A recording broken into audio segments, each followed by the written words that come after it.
All right, everybody. I hope you enjoyed that video lecture about John Smith and filled out the notes to go with it. And if you fill out the notes, that might help you out in this assignment area because you already kind of have some things written down.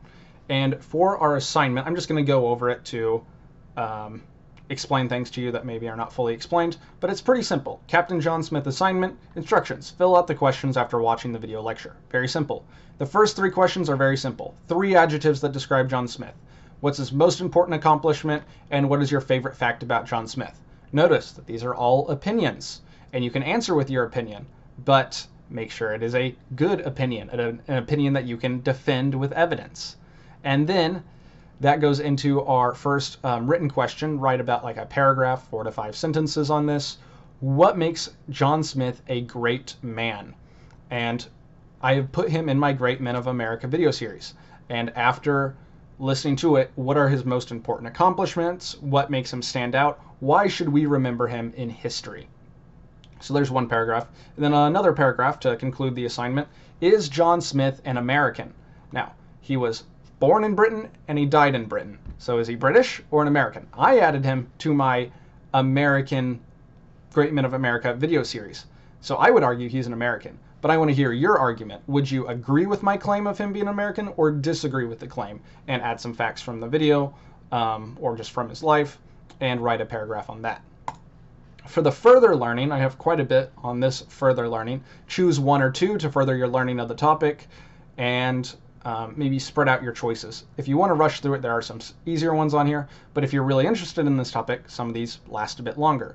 I have one movie here to recommend. It's called The New World, directed by Terrence Malick. It's a long movie. The reason I like it is it has great historical costumes and settings. It's filmed on location in Virginia and has a lot of like subtle historical truths to it. But the cons are it's not accurate, which you can't really expect that from the movies. The big con is it perpetuates the myth that the Indians were perfect before the English arrived. And there's a scene in that where John Smith is like talking about how great the Indians are and how they're literally perfect as he is captured by them. But something that the movie leaves out is right before they captured him, they skinned one of his friends alive and tortured him on a tree. So obviously the movie leaves that out because that would ruin their whole narrative of showing the natives being perfect. It's also like a very poetic movie, so it might be a little boring if you're in middle school or early high school. But if you like movies, really like cinema, this might be good for you. Recommended readings. I have The Tempest by William Shakespeare. This is not historically accurate at all, but this is the play that William Shakespeare wrote that was inspired by Jamestown. And there's a shipwreck that happened, the one right before John Smith leaves Jamestown, so he didn't get to see it. But William Shakespeare, if you really like theater, this is for you. Read The Tempest. You can probably find a YouTube video of a play of it and watch the play instead of reading it if you want to not read it. Lost Colony of Roanoke, just have a reading over that.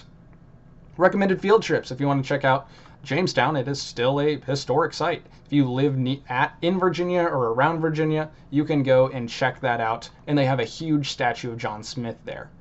For actual books, I would recommend White Cargo. I showed a picture of that in my video.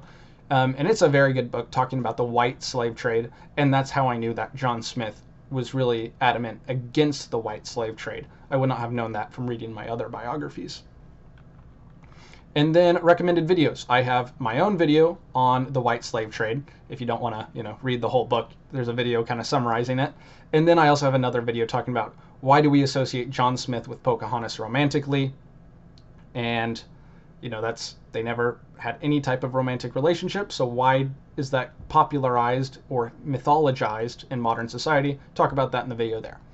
And then I have 2 poems. One is written by John Smith, and it's the only poem that we know of that he wrote. So it's kind of an interesting poem there if you like poetry. And then he has an epitaph on his grave that kind of summarizes his life and gives him a send-off. And if you want to read through that, that is an option as well. Like I said, I recommend 2 of them. Choose a video and a poem or something like that. Split them up and have fun.